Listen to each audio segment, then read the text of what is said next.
How to identify different types of quadrilaterals in 104 seconds. Let's go.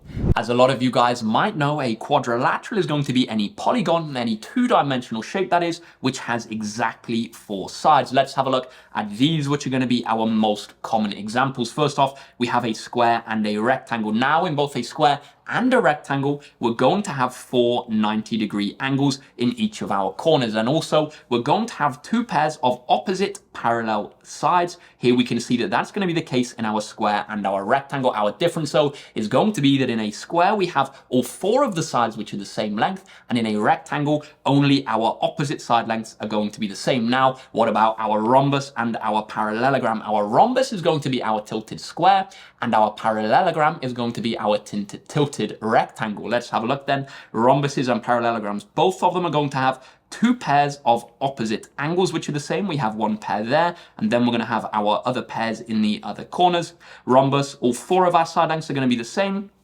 And in a parallelogram, our opposite side lengths are going to be the same, but crucially, not all of our side lengths are going to be the same. Next up, we have a kite and a trapezium. Now, in a kite, we're going to have 2 pairs of side lengths which are the same. We have 1 pair there and 1 pair there, and we're also going to have 1 pair of opposite angles which are the same. Next up, trapezium. Now, a trapezium, that's going to depend on the particular example, but in this case, we have 4 angles which are different, and we also have 1 pair of parallel lines. We have the top and the bottom. Now, we could have a couple of different angles which are the same in a trapezium. It's really going to depend on the example. And finally, we have our irregular quadrilateral. That's going to be any quadrilateral in which all of the angles are different and all of these sides are also different.